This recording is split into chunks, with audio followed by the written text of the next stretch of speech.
Bismillahirrahmanirrahim. Assalamualaikum warahmatullahi wabarakatuh. Pada materi kelima ini kita akan membahas terkait pengendalian internal atau internal control di dalam tata kelola teknologi informasi. Ya. Ada yang menyebutnya pengendalian internal, ada yang menyebutnya kontrol internal. Nah, mengapa ini disebut dengan pengendalian internal? Pada dasarnya ada beberapa aturan main yang pastinya diperlukan ya supaya aktivitas di dalam organisasi itu betul-betul bisa diawasi dan dipastikan nanti bisa mencapai tujuan yang diinginkan. Itu kalau dalam konteks yang general ya, kontrol dalam konteks yang general di dalam sebuah organisasi. Nah, kalau kita beralih sejenak ya di dalam konsep sederhana dari manajemen, itu kan sebenarnya di dalamnya ada fungsi kontrol juga ya. Jadi kalau kita mengacu pada konsep sederhana dari manajemen, di sini ya, di dalamnya itu ada beberapa fungsi ya di dalam manajemen. Ada fungsi perencanaan, ada fungsi pengorganisasian, ada fungsi pengarahan, dan ada fungsi pengendalian. Mengapa kita perlu manajemen? Karena resource kita terbatas tentunya. Maka bagaimana caranya supaya apa yang kita miliki, resource yang kita miliki itu betul-betul optimal, bisa dipakai untuk mencapai target yang telah kita tentukan atau yang kita harapkan. Makanya di situ ada ilmu manajemen yang berperan di dalamnya. Jadi segala sesuatu atau aktivitas-aktivitasnya yang pertama harus direncanakan, kemudian ada pembagian tugas di dalam pengorganisasian, kemudian ada leading, ya ada pengarahan dari pimpinan atau dari secara struktur adalah dari struktur puncak ke struktur teknis paling bawah itu ada leading. Kemudian ada pengendalian, artinya ada aturan atau skema pengawasan supaya apa yang sudah disepakati di perencanaan dan pengorganisasian itu betul-betul terjalankan. Ya, itu sekali lagi konsep sederhana dari manajemen. Biar tidak sembarangan melakukan aktivitas. Ya, analognya adalah kita rencananya akan ke arah selatan, tetapi aktivitasnya kok menujunya ke arah yang lain. Nah, itu berarti butuh yang namanya pengendalian. Ya. Nah, pengendalian itu siapa yang bertanggung jawab? Ya. Jadi, yang bertanggung jawab terkait pengendalian itu adalah pihak manajemen. Jadi, kalau di piramida ya, yang menyusun struktur di dalam sebuah organisasi itu kan kemarin ada top, ada middle, dan ada bottom level ya. Nah, yang dimaksud dengan istilah tanggung jawab manajemen ini ya pihak-pihak yang seharusnya bertanggung jawab pada day to day activity dari sebuah organisasi ya. Karena logikanya adalah apa yang perlu dikontrol, apa yang perlu dikendalikan ya situasi atau aktivitas sehari-hari dari organisasi itu. Ya. Maka tanggung jawabnya ya tanggung jawab dari pihak manajemen. Siapa pihak manajemen itu? Ya eksekutif ke bawah, ya. Dan dari middle management ke bottom management itu yang bertanggung jawab untuk memastikan atau menjamin bahwa ada pengendalian di dalam tiap aktivitas organisasi. Ya. Kemudian di dalam ruang lingkup pengendalian sendiri itu juga ada unsur manajemennya, ya. Jadi bukan dari sisi organisasi secara penuh ya, tetapi di dalam aktivitas fungsi pengendalian itu sendiri pun juga harus ada unsur manajemennya. Jadi pengendalian itu juga perlu direncanakan, pengendalian itu juga perlu ada pengorganisasian, pengendalian itu juga perlu ada leading. Ya. Konsepnya sama, tetapi ini bisa dikatakan dalam konteks yang lebih spesifik ya, di dalam khusus di dalam pengendalian saja. Ya, di dalamnya juga ada prinsip-prinsip atau fungsi-fungsi manajemen yang bisa diterapkan. Kemudian apa sih yang dilakukan di dalam perencanaan, pengorganisasian, dan pengarahan atau leading di dalam pengendalian? Pertama, di dalam perencanaan itu ya perumusan tujuan dan sasaran yang dilengkapi dengan metode tertentu untuk memanfaatkan sumber daya yang dimiliki. Sama ya. Jadi ketika akan merumuskan suatu kebijakan atau standar atau prosedur ya yang ada kaitannya dengan pengendalian, nanti juga perlu dipertimbangkan juga sebenarnya teknik atau cara seperti apa sih yang perlu dilakukan, itu juga menyesuaikan dengan resource existing saat ini ya. Ya, tadi saya menyinggung ada itu ya,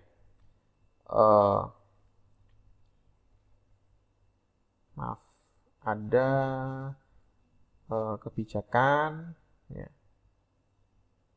untuk biasanya general rule ya, kemudian ada standar, kemudian ada prosedur, kemudian ada yang namanya guideline. Ini bentuk-bentuk umum saja ya terkait apa sih yang biasanya dihasilkan di dalam konteks pengendalian. Kita perlu kebijakan, kita perlu standarisasi, kita perlu penyamaan prosedur sehingga beda, meskipun orangnya beda, kalau tugas dan fungsinya sama ya prosedurnya ya sama gitu ya. Kemudian ada guideline, mungkin ada hal-hal yang sifatnya intuitif, tetapi tetap harus ada guideline yang memandu ya. Kalau prosedur kan goalnya kan pasti sama ya, tapi kalau guideline kan nanti output dari aktivitas yang dilakukan bisa berbeda-beda antara satu orang dengan orang yang lain ya. Ada situasi yang memang membutuhkan semacam itu, tetapi bukan berarti dilepas sama sekali tanpa ada pengendalian ya. Di situ kita butuh guideline ya, misalnya untuk troubleshooting dan lain-lain ya, kalau teknis ke dalam konteks SI atau TI ya. Kemudian itu yang membedakan dengan prosedur ya tahap-tahap sama dengan guideline, tetapi hasilnya pasti sama kalau prosedur ya. Siapapun yang melakukan kalau berdasarkan prosedur yang sama, pasti output yang dihasilkan juga sama. Kalau guideline tidak, isinya juga tahap-tahap, tetapi dia sifatnya intuitif ya, tergantung case biasanya. Bahkan case yang sama beda orang bisa saja output atau hasil akhir yang dimunculkan itu juga berbeda ya. Nah, itu namanya guideline ya. Kalau standar ya spesifikasi ya minimal biasanya, bahwa standarisasi keamanan itu seperti apa, standarisasi komputer itu seperti apa, standarisasi infrastruktur seperti apa. Kemudian masalah kebijakan biasanya berisi tentang general law ya, atau general rule. Di situ isinya biasanya pembagian tugas ya, terkait struktur organisasi, pendefinisian istilah-istilah tertentu. Kemudian bagaimana sih mekanisme pengambilan keputusan. Nah, itu biasanya ada di dokumen berbentuk kebijakan ya. Sekali lagi produk pengendalian itu ya secara umum ya ini ya sebagai konsep awal dulu, sehingga nanti kita bisa tahu kontekstualisasinya ya. Ada dokumen berbentuk kebijakan, ada dokumen berbentuk standar yang tadi ya isinya adalah minimum standar, minimum specification, kemudian ada prosedur, ada guidelines. Nah, itu kita planning dulu, kita rencanakan ya. Sebenarnya kita ketika dikaji di tahap perencanaan itu butuh kebijakan seperti apa, butuh standarisasi seperti apa, butuh prosedur seperti apa, dan butuh guideline apa saja. Nah, ini kan beda organisasi bisa berbeda kebutuhan ya kan ya. Nah, itu yang dinamakan tahap perencanaan itu untuk menggali ya kebutuhan dengan kondisi existing organisasi dicocokkan ya. Kemudian ada organizing, sama dengan konsep manajemen secara umum ya. Di organizing itu adalah pemetaan sumber daya yang dimiliki dan mengelola agar dapat mendukung tercapainya tujuan organisasi. Ini lebih ke pembagian atau pengkaplingan sumber daya ya. Biasanya ada pembagian tugas atau fungsi dengan cara menunjuk beberapa pihak untuk menduduki posisi atau struktur tertentu. Ya. Lengkap dengan kewenangan dan pendelegasiannya biasanya. Kemudian directing itu adalah kekuatan yang dimiliki oleh personalia atau pihak yang menduduki struktur tertentu untuk memberikan perintah ya, atau bahkan melakukan pengawasan terhadap performa yang menjadi ruang lingkupnya atau yang menjadi bawahannya ya.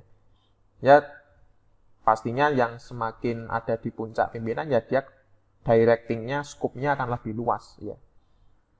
Ya, tetapi kan kalau semakin ke puncak kan semakin apa ya, unsur teknisnya kan atau unsur kedetilannya kan juga semakin berkurang ya, artinya semakin general, semakin umum. Nah itu ada pendelegasian ke level yang lebih bawah ya, sehingga nanti lebih detail dan semakin detail di tingkat teknis operasional. Ya, pengendalian secara umum konsep awalnya semacam itu. Nah, kalau secara definisi ya pengendalian itu apa sih? Di sini sesuai dengan referensi ya tadi, ini saya terlewat belum saya sampaikan, kita menggunakan referensi dari Cascarino ya, Auditor's Guide to Information System Auditing. Ya, Richard Cascarino. Jadi di situ didefinisikan bahwa yang namanya controlling ya itu setiap tindakan yang diambil oleh pihak manajemen ya, dengan definisi yang tadi sudah saya sampaikan terkait siapa sih pihak manajemen, yang tujuannya adalah untuk meningkatkan kemungkinan atau memastikan bahwa proses atau kegiatan organisasi dapat mencapai tujuan dan sasaran yang telah ditargetkan. Ini definisi definisi formalnya semacam ini ya, tetapi secara sederhana bisa kita pahami lah secara konsep ya, intinya adalah ada keinginan atau ada effort atau usaha dari pihak manajemen untuk memastikan bahwa apa yang dilakukan atau aktivitas apa yang dilakukan oleh personalia di dalam organisasi itu terkait pengelolaan sumber daya tentunya itu betul-betul diatur ya. Sehingga nanti harapannya adalah bisa mencapai metrik atau tujuan yang ingin dicapai. Jadi biar supaya tidak loss of control ya. Artinya kan kalau secara logis saja kalau tidak ada pengendalian kan berarti nanti untuk mengukur performanya kan juga carut-marut ya, karena sesuatu yang terukur itu biasanya timbul dari hal-hal yang sifatnya terkontrol ya. Harus mengontrol semua dari awal kondisinya sebelum aktivitas berlangsung nanti dibandingkan dengan setelah aktivitas selesai. Nah itu kan di tengah-tengah sebelum dan sesudah itu kan harus ada controlling yang ketat atau pengendalian ya. Pengendalian dapat dimulai dari proses perencanaan ya. Kalau di dalam manajemen, fungsi manajemen sebenarnya controlling itu bisa dimulai sejak awal ketika menginisiasi suatu metrik atau suatu aktivitas. Mulai dari perencanaan itu dikontrol juga, bagaimana sih standarisasinya, bagaimana sih kebijakannya, bagaimana prosedurnya melakukan perencanaan. Kemudian pengorganisasian atau pembagian resource atau tusi ya. Biasanya ditandai dengan personalnya yang menduduki struktur tertentu, itu juga bisa dikontrol ya. Jadi ada kebijakannya seperti apa, standarisasinya seperti apa, kemudian prosedurnya seperti apa. Ya, kemudian ada juga leading.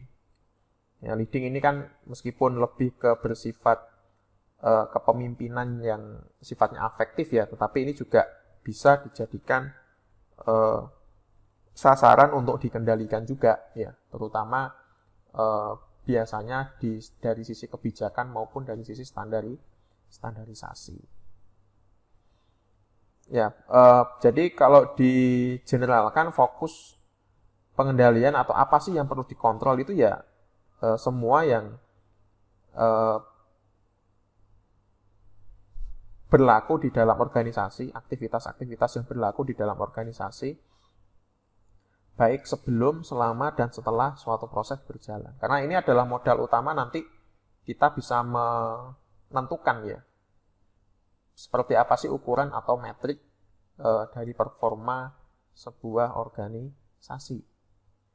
Tentunya nanti kita fokusnya hanya di tata kelola TI ya. Tapi di sini untuk sebagai baseline saja pemahaman kita bahwa pengendalian itu sebenarnya ya kalau dalam konteks umum ya itu berlaku untuk satu organisasi secara penuh. Ya. Makanya di sini penjelasannya konteksnya juga masih umum-umum semua ya. Suatu proses berjalan. Nah ini nanti yang akan kita fokuskan ke tata kelola TI. Proses-proses yang berjalan di dalam tata kelola TI. Bagaimana proyek itu, misalnya ada proyek ya, bagaimana proyek itu direncanakan, bagaimana proyek itu dieksekusi, kemudian dicek apakah output dari proyek itu sesuai dengan perencanaan di awal atau tidak. Apakah di situ ada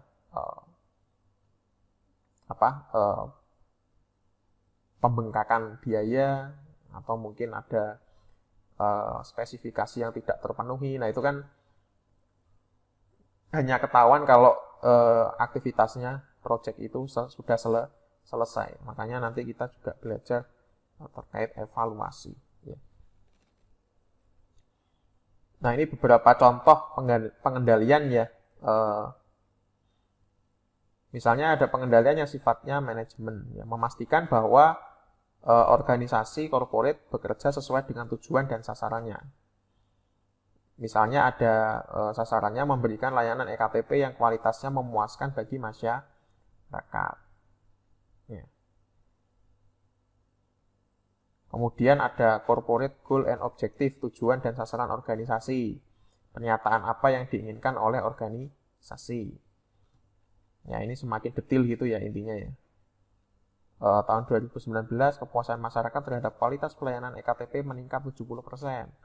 Kemudian didetilkan lagi, manajemen objektifnya adalah mendefinisikan bagaimana cara mencapai sasaran organisasi.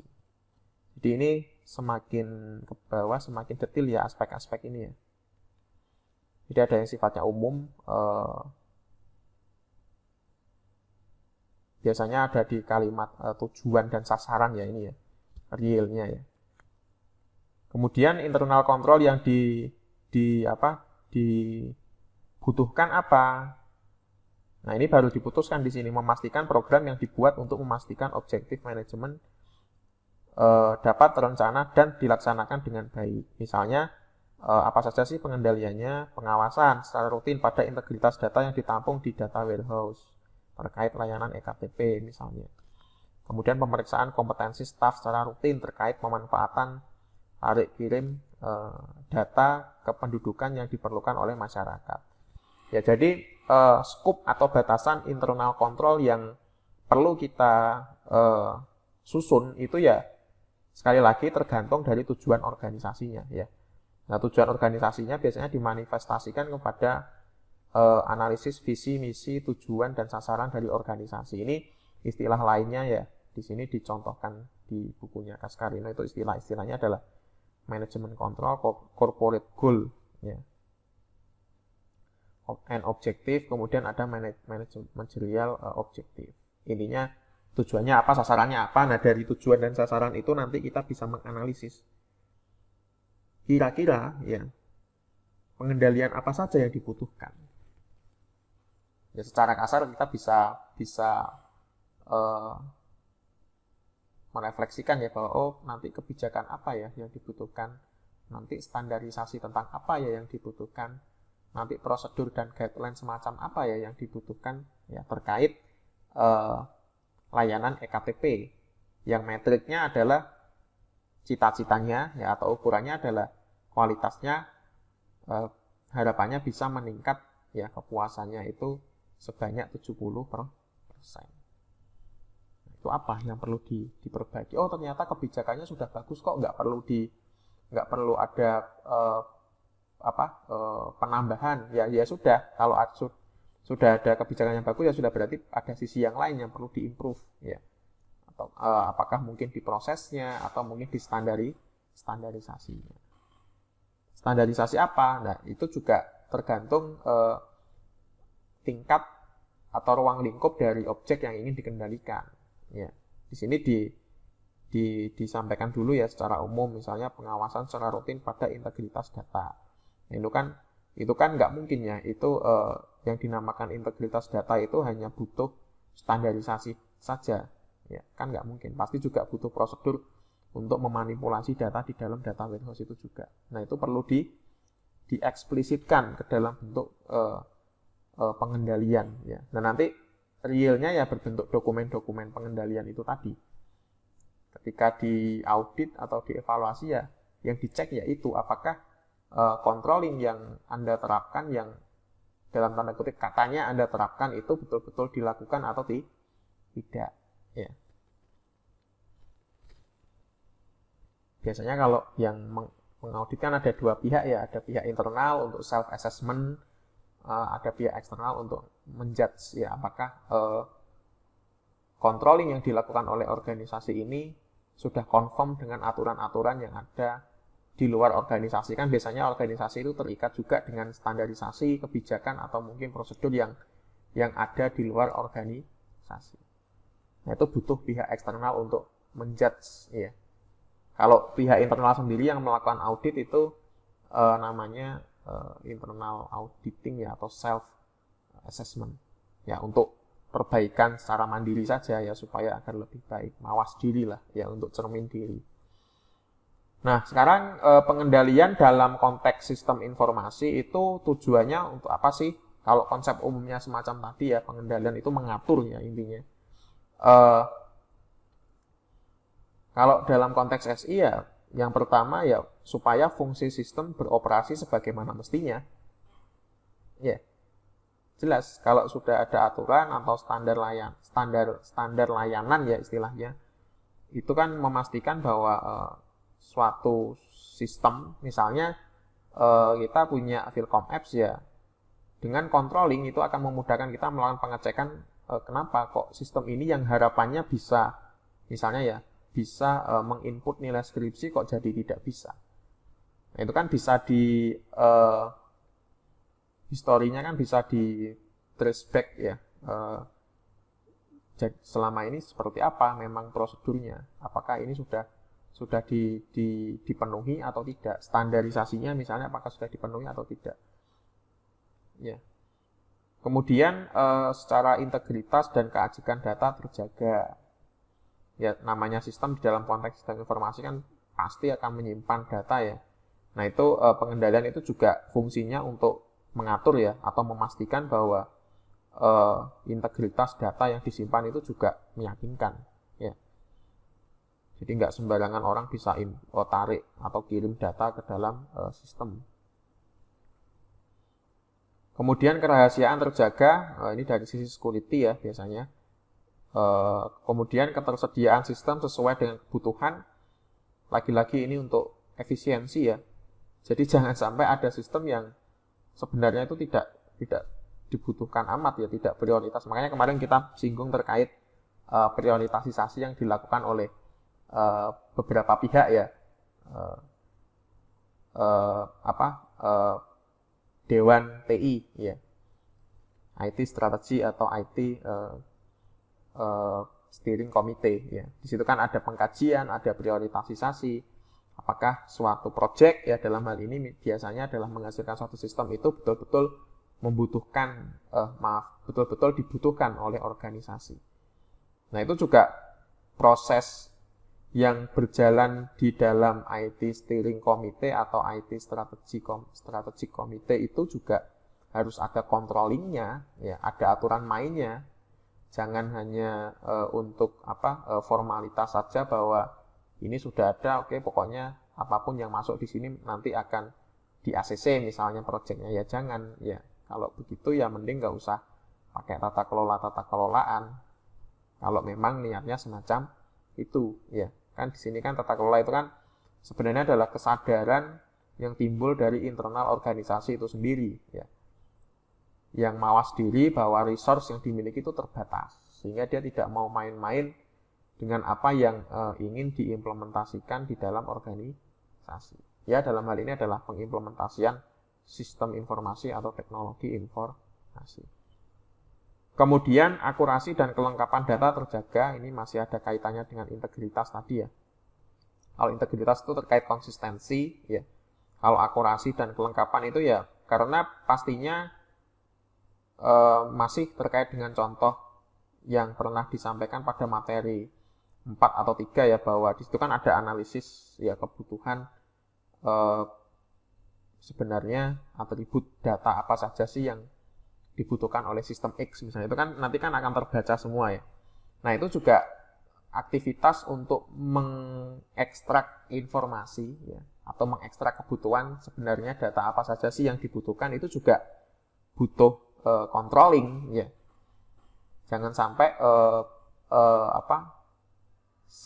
seadanya misalnya karena orangnya sulit atau pihaknya sulit untuk diajak komunikasi, maka ya seadanya dulu deh atribut datanya ya. Jangan, kalau bisa secara pengendalian atau controlling itu juga ketat ya, karena ini ada kaitannya dengan mutu nanti ya ketika kita masuk ke pembahasan performance measurement ya, atau pengukuran kinerja.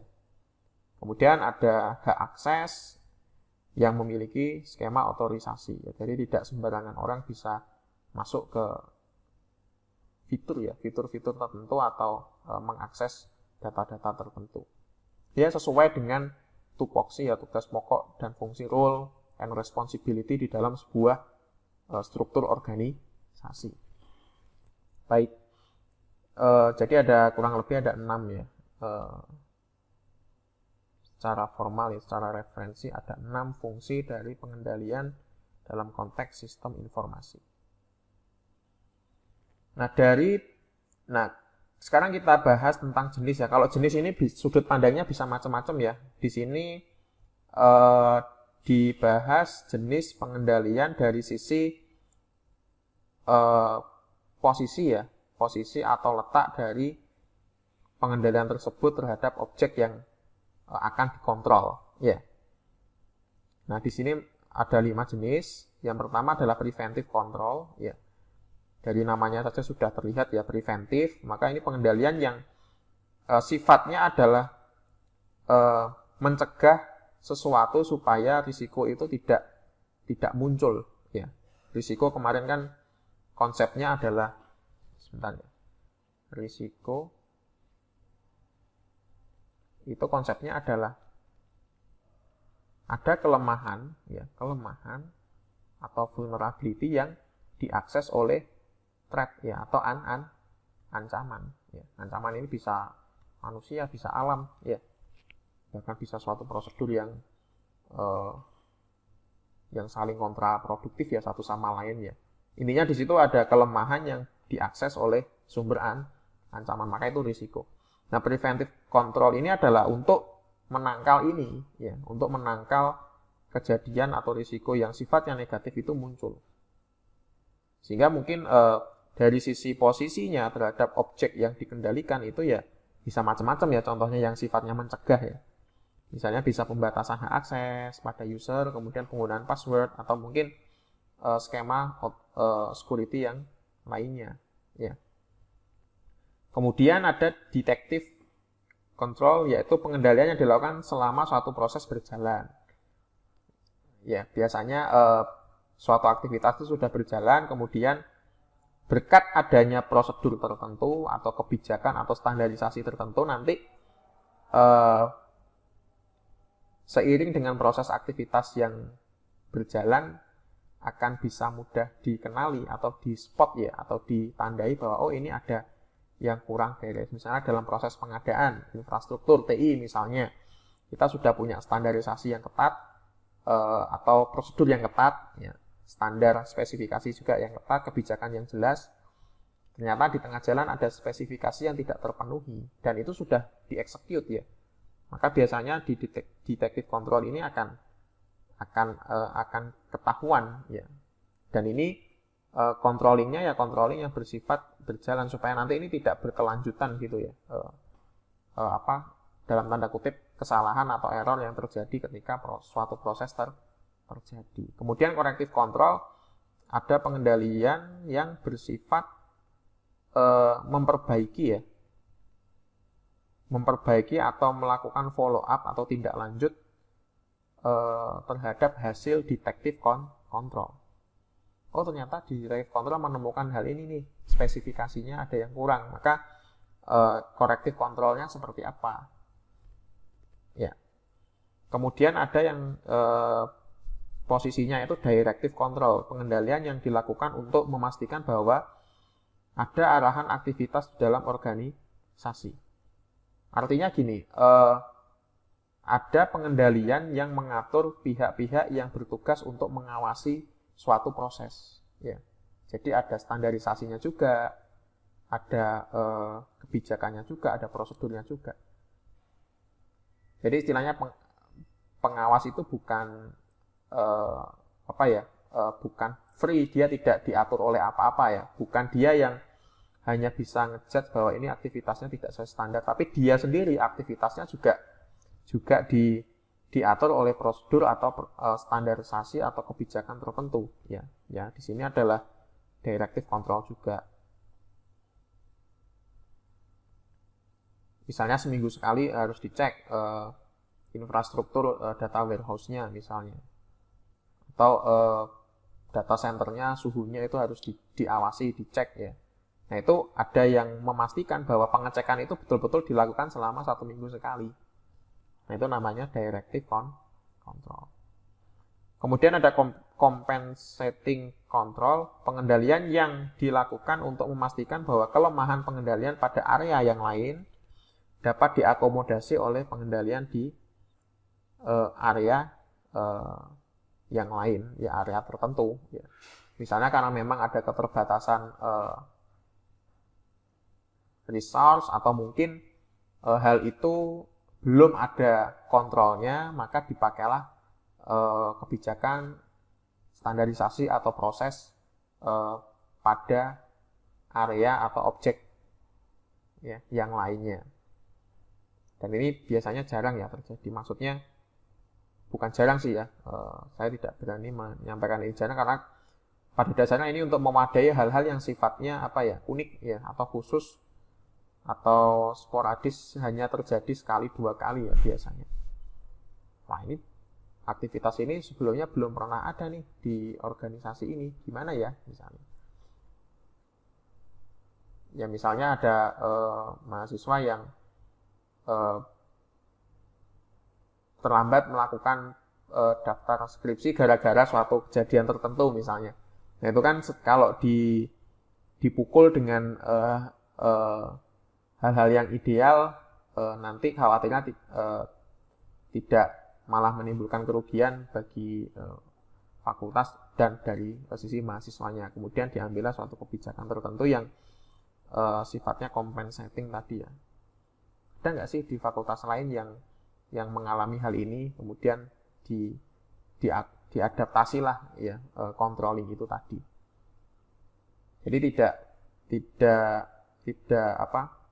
tidak menutup kemungkinan ada hal-hal yang mungkin tidak bisa di-cover atau bahkan belum ada aturan terkait pengendaliannya. Biasanya dengan area yang agak mirip-mirip ya, atau objek yang agak mirip-mirip biasanya. Itu kebijakannya diambil dari situ.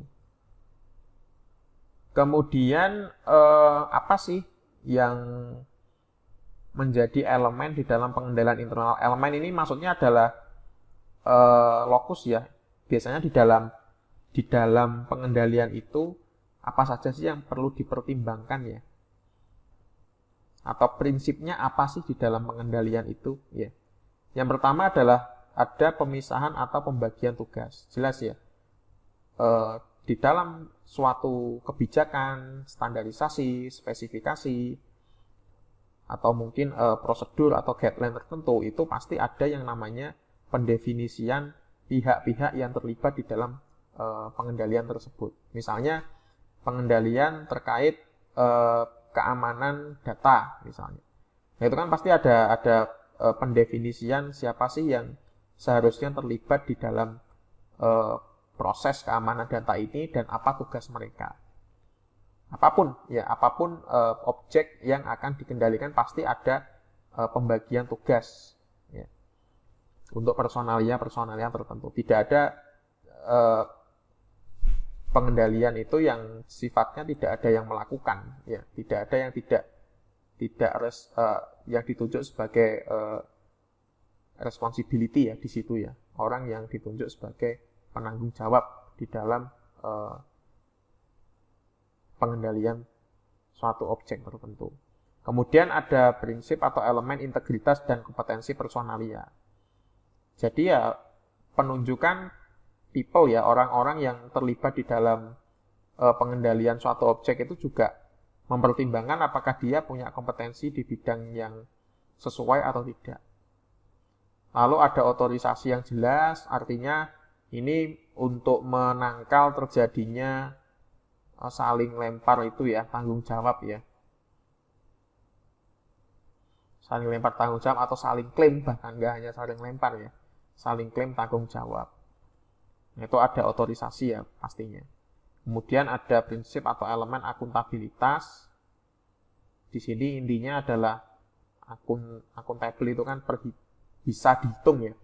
Artinya bisa dihitung ini bukan dihitung 1, 2, 3 enggak. Artinya bisa di trace ya, bisa ditelusuri ya sebenarnya suatu kejadian itu asal mulanya seperti apa. Nah, itu kan butuh record ya atau butuh log ya di situ ya. Nah, makanya pengendalian yang bagus itu pengendalian yang tercatat biasanya. Misalnya ada perubahan prosedur ya, ada input data, ada data keluar, ada penambahan infrastruktur misalnya, yaitu semuanya harus tercatat. Makanya di sini namanya adalah elemen atau prinsip akuntabilitas. Yang kelima yang perlu dipertimbangkan adalah terkait sumber daya yang cukup ya. Jadi organisasi juga perlu mawas diri lebih-lebih untuk pengendalian internal terkait tata kelola teknologi informasi. Kemudian ada pengawasan dan peninjauan. Jadi di sini ya kembali ke sifat dasar manusia ya. Orang itu dianggap dia melakukan aktivitas kalau betul-betul dia real ya, bisa ditangkap dengan indera bahwa ada output atau luaran yang dihasilkan.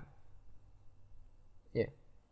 Jadi di dalam organisasi itu kalau ada kegiatan, ini kegiatan outputnya apa atau luaran ya istilahnya biasanya.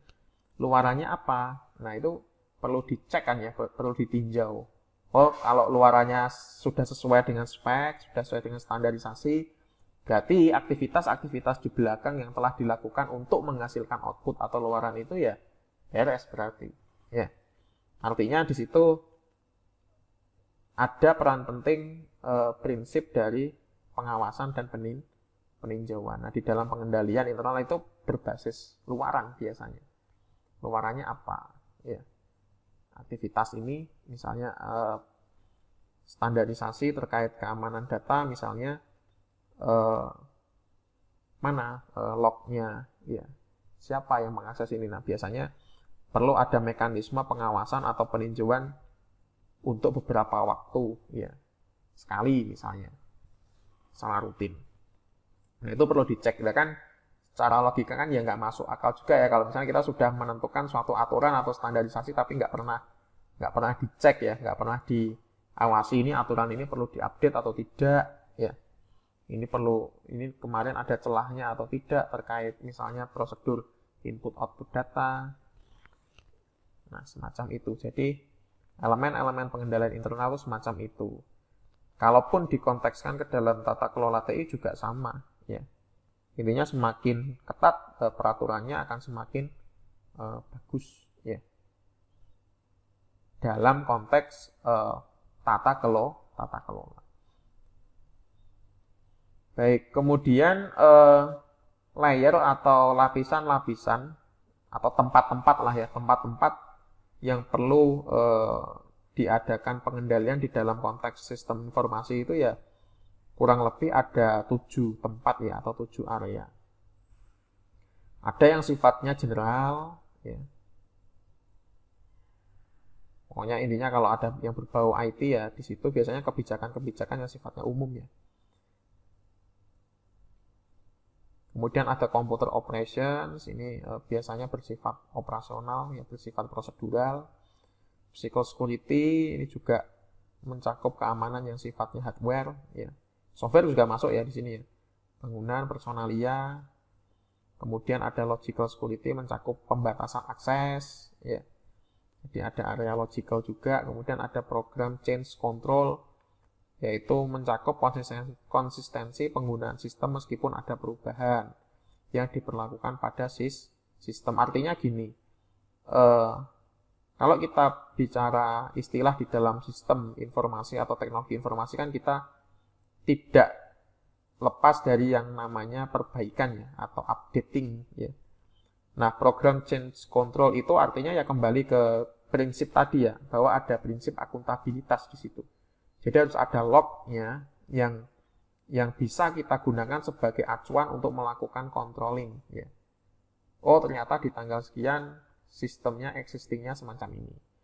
Kemudian di tanggal selanjutnya, oh ternyata ada perubahan. Nah itu harus tercatat ya. Nah untuk mengatur itu juga perlu pengendalian namanya ya ini ya. Ada area-area yang mengurusi terkait bagaimana sih cara mencatat perubahan-perubahan atau change management ya kalau di konsep manajemennya dalam konteks program atau paket pekerjaan yang ada di dalam tata kelola teknologi informasi.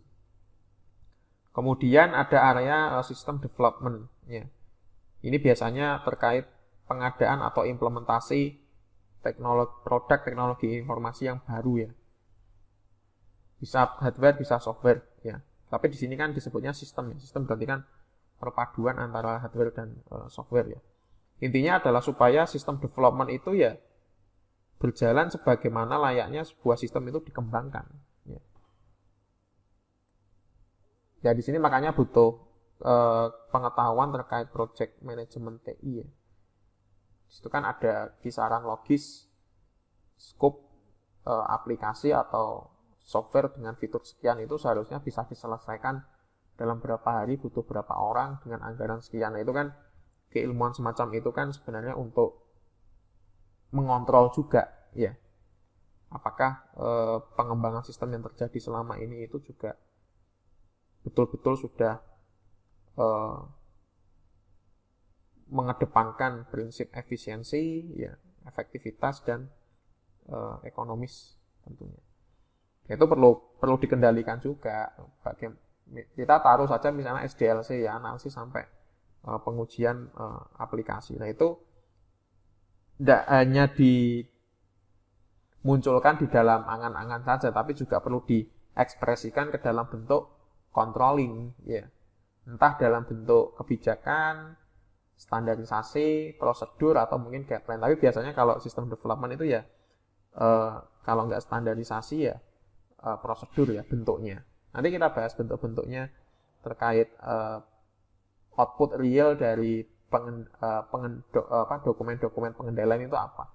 Karena itu nanti juga nyambung ke aktivitas evaluasi atau audit sistem informasi. Karena ketika evaluasi atau audit itu salah satu barang bukti yang dicari itu ya dokumen-dokumen itu tadi.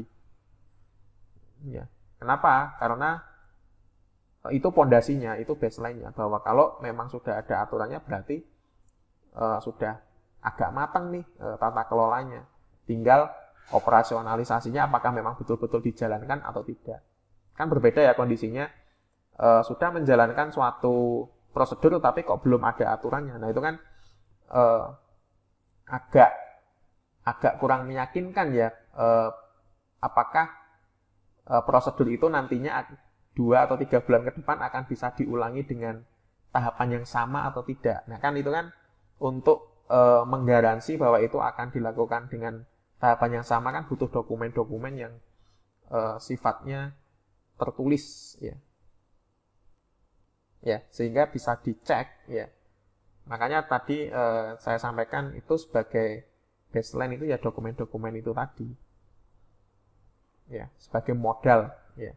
Untuk menunjukkan bahwa kematangan di tata kelola kematangan organisasi Anda dalam mengelola TI itu matang ya, atau bagus. Ya, tapi tetap ya untuk implementasi realnya meskipun dokumennya sudah ada ya harus tetap dijalankan ya, makanya butuh pengendalian juga nanti ya, butuh perhitungan atau pengukuran dari kinerja. Oke, baik. Kemudian ini hanya contoh-contoh ya. Contoh-contoh apa sih yang biasanya perlu diatur ya atau dikendalikan. Anda kalau masih bingung dengan penggunaan istilah pengendalian ya bisa secara sederhana untuk menggampangkan, maksud saya untuk menggampangkan Anda belajar konsepnya ya. Bisa Anda ganti dengan aturan lah ya. Nah nanti di dalam aplikasi itu ada beberapa jenis pengendalian. Ya sama dengan konsep yang awal tadi ya. Ada yang sifatnya preventif, ada yang sifatnya discretionary, ada yang sifatnya voluntary atau mandated.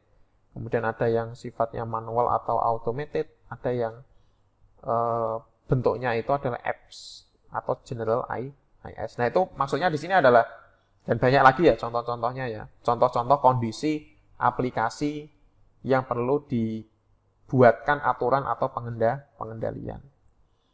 Misalnya kita cuplik satu saja ya, aplikasi X. Dia butuh yang preventif, detektif, korektif yang seperti apa. Ya. Dia ini jenisnya discretionary atau non-discretionary. Custom atau tidak. Kemudian dia itu sifatnya voluntary atau mandate. Dia ini aplikasinya manual atau automated. Dia ini aplikasi untuk tugas yang spesifik atau khusus. Ya, artinya hanya unit-unit tertentu yang bisa yang membutuhkan dia, atau general IS. Artinya semua unit di dalam organisasi itu butuh aplikasi yang sama ya. Kalau memang dia butuhnya general IS ya ngapain tiap unit punya aplikasi sendiri-sendiri, misalnya aplikasi surat masuk, surat keluar misalnya. Nah, itu kan tiap unit kan pasti ya butuh itu.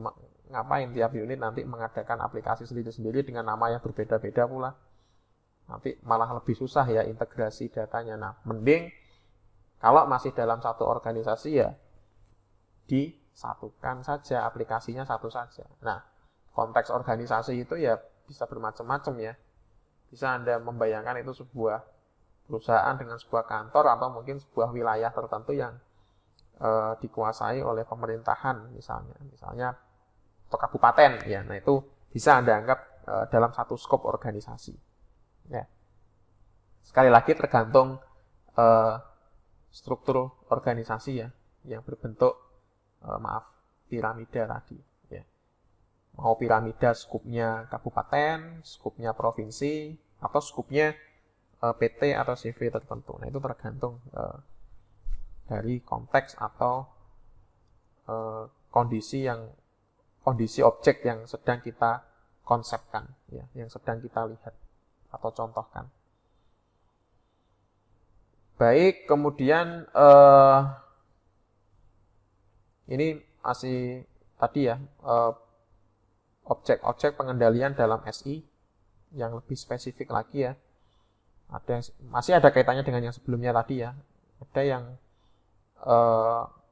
tadi kan kita membahas area ya biasanya atau apa sih yang biasanya dikendalikan. Nah ini objeknya yang lebih spesifik lagi ya. Ada yang sifatnya general control, sama ya. Kemudian ada yang melihat dari sisi data, ada yang melihat dari sisi program. Ya intinya semakin lengkap pengendaliannya semakin bagus. Cuma pembagian-pembagian ini juga harus Anda pahami ya. Apa sih bedanya general control objektif dengan data transaction control objektif?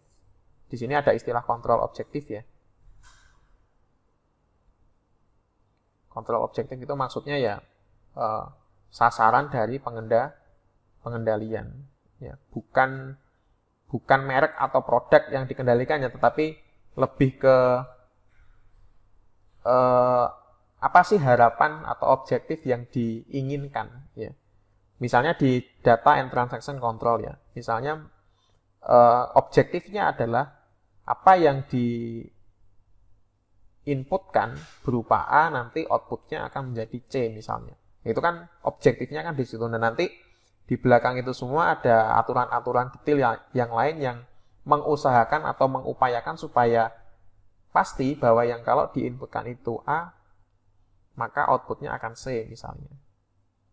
Nah, itu yang dinamakan dengan kontrol objektif. Jadi objektifnya itu diberikan garansi atau kepastian melalui instrumen-instrumen pengendalian tadi ya, sehingga sesuai ya apa yang dihasilkan dengan objektifnya masing-masing. Oke, kemudian ini kita contohkan aja ya dari data and transaction objektif. Dari sisi input ya standar lah ya. Intinya untuk memastikan bahwa semua transaksi terekam, data dimasukkan ke dalam sistem dengan lengkap, ya standar ya. Bentuknya bisa validasi data, activity logging, autorisasi akses. Kemudian ada ketika data itu berproses. Nah, pengendalian itu memastikan semua transaksi bisa disetujui, ini hanya contoh ya. Atau semua transaksi diproses dengan akurat, dengan lengkap. Bentuk pengendaliannya misalnya dengan cara pembatasan akses, penandaan berkas, ini kalau sifatnya fisik ya, atau error logs, exception reports. Kemudian di outputnya, nah ini yang hasil akhirnya ya objektif dari sisi output. Misalnya bentuk pengendalinya adalah ada audit trail yang mengecek ke belakang ya, mulai dari output, proses, input, balik ke belakang ya. Kemudian log untuk distribusi output. Nanti output ini akan didelegasikan atau diserahkan ke siapa. Kemudian ada program kontrol objektif, memastikan ini program itu suatu paket pekerjaannya. Nah, kebetulan paket pekerjaan itu kan di dalam SI atau TI itu kan umumnya kan disebut dengan apa? Ya lekat dengan pembuatan aplikasi ya, tetapi kan kita coba umumkan ya definisi program itu sebetulnya nggak hanya aktivitas membuat aplikasi, tapi juga ada aktivitas-aktivitas lain ya. Kalau dari sisi non TI-nya ya, kalau di sini memang yang difokuskan itu ya program itu ya suatu kegiatan untuk menciptakan suatu sistem atau suatu aplikasi. Nah, di sini bentuk pengendaliannya bisa based on SDLC, ya, pelibatan pengguna sampai dengan pelibatan internal auditor. Intinya di sini perlu diatur semuanya. Jika Anda belajar RPL mungkin Anda paham ya, oh ternyata secara metode itu begini. Nah, itu realnya kalau di organisasi, kalau di dalam unit TI itu seperti apa ya? Tetap mengacu ke keilmuan itu ya. Cuman kan kita perlu begini, kalau kita nggak tahu tentang RPL kan nggak mungkin toh kita bisa merencanakan, mengorganisasikan suatu pengendalian terkait dengan pengembangan aplikasi, ya kan ya. Jadi di situ salah satu manfaatnya. Kita sebagai analis misalnya ya di situ pengetahuan kita memang harus dituntut, memang harus lengkap ya. Ya misalnya gini, kita ingin membuat atau mengidentifikasi sebenarnya keamanan data seperti apa sih yang dibutuhkan oleh organisasi. Nah, tetapi pre-knowledge kita tentang keamanan data itu nggak punya, ya. Ya nanti pasti hasilnya ya nggak sesuai ya dengan keilmuan.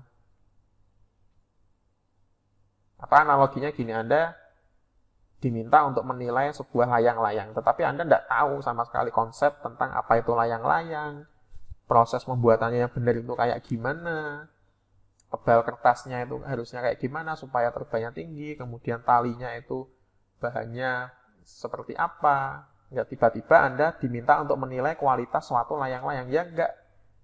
Atau mengomentari lah, memberikan saran bahwa layang-layang ini kurangnya di mana. Ya, dengan pengalaman atau bahkan pengetahuan yang nol, ya itu enggak akan bisa keluar ya. Sensitivitas Anda untuk memberikan umpan balik itu juga nggak akan keluar ya, karena Anda nggak punya pre-knowledge terkait hal itu. Nah, di sini kita ketahuan ya, kita diminta untuk sebenarnya konsep-konsep teknis itu juga penting ya. Jadi nggak hanya sekedar ngomong saja ya. Konsep-konsep teknis, praktikal itu juga penting, harus dialami juga sebelumnya sehingga kita nanti punya gambaran utuh sebenarnya objek ini butuh dikendalikan bagian mananya sih ya. Nah, itu kan kalau tidak punya pre-knowledge ya, sense of belongingnya juga kurang ya. Sensitivitas untuk mengenali bahwa di sini ada kelemahan juga sangat kurang sekali. Nah, ini beberapa real case ya. Ini banyak ya kalau Anda cari di web atau di internet ya. Ada upaya-upaya dari organisasi dalam hal ini adalah ruang lingkupnya adalah pemerintah daerah ya. Berarti kan kita membayangkannya bahwa organisasi di sini skopnya adalah suatu pemerintahan daerah yang berusaha untuk melakukan tata kelola TI yang baik ya. Nah, ini adalah contoh-contoh pengendalian internal yang sifatnya adalah kebijakan ya. Dalam dokumen itu begini, dalam dokumen tata kelola itu bisa kumpulan dari kebijakan, standar, prosedur dan proses jadikan satu bundle itu dalam satu bentuk fisik ya, tetapi kalau dalam konsepnya itu berbeda-beda sebetulnya fungsinya. Kebijakan beda fungsinya dengan standarisasi. Standarisasi berbeda dengan prosedur. Prosedur berbeda dengan guideline. Nah, ini yang saya tunjukkan itu beberapa kebijakan dan standarisasi ya nanti ya. Untuk prosedur dan guideline bisa menyusul ketika nanti kita membahas hal yang lebih teknis terkait bisnis proses misalnya. Nah, itu ada standarisasi. Maksud saya bahwa proses itu perlu diatur itu ada salah satunya melewati mekanisme pembuatan suatu dokumen bisnis proses. Makanya Anda belajar proses bisnis itu juga penting karena mata kuliah Anda ini nanti ya berfungsinya ketika membuat suatu kebijakan atau suatu aturan main untuk tata kelola TI itu ya berfungsi semuanya mata kuliah Anda di Prodi SI. Nah, di sini contohnya ada peraturan daerah tahun 2013. Ya, ini saya ambil contoh yang agak lama saja ya supaya kita bisa tahu nanti dinamika perkembangannya seperti apa. Nah, di sini biasanya isinya adalah pasal-pasal ya, kebijakan-kebijakan itu. Di dalamnya biasanya sifatnya juga umum ya. Tidak terlalu spesifik mengurusi hal yang sifatnya teknis, standarisasi yang terlalu detail, itu biasanya ditaruh di lampiran atau bahkan di dokumen terpisah. Nah, ini tadi ya user identification ya, atau mendefinisikan pihak-pihak yang terlibat di dalam tata kelola TI itu sendiri. Misalnya ini dicontohkan saja, langsung saya lompat di pasal 4. Dia mengorganisasi ya apa sih tugas dan fungsi pihak-pihak tertentu. Misalnya di sini melibatkan pihak kantor pengolahan data elektronik. Itu tugasnya atau fungsinya adalah nih A, B, C, D, E, F, G. Dan itu harus dilegalisasi dalam bentuk kebijakan. Itu nanti yang akan menjadi bukti bahwa internal kontrol atau pengendalian internal terkait tata kelola TI-nya sudah memiliki dokumen dan itu adalah garansi di waktu-waktu berikutnya akan dijalankan secara konsisten. Tapi meskipun itu hal yang lain ya, apakah itu konsisten betul atau tidak kan perlu dibuktikan nanti lewat mekanisme audit atau evaluasi. Tapi yang penting di sini dokumen untuk pengendalian internalnya berupa kebijakan sudah ada established ya. Ini ada contoh lain. Peraturan Menteri Kesehatan Republik Indonesia tentang penyelenggaraan komunikasi data. Nah, sama ya, isinya adalah, karena ini kebijakan ya umum ya, definisi-definisi, fungsi ya biasanya, struktur organisasi biasanya. Sifatnya umum ya. Nah, misalnya di sini ada updating ya. Updating ini kan perlu didetilkan nanti ke dalam bentuk dokumen yang sifatnya mungkin standarisasi atau prosedur. Makanya di sini sifatnya general. Kemudian ada Juknis Bank Data Kesehatan misalnya. Nah, ini sudah petunjuk teknis ya. Sifatnya technical. Biasanya di sini di dalamnya selain ada standarisasi juga ada prosedur proses yang divisualisasikan biasanya. Ini standarisasi database administrator misalnya. Itu standarisasinya pengelolanya seperti apa. Ada bisa menciptakan user, mengubah password, mengganti hak user, ya.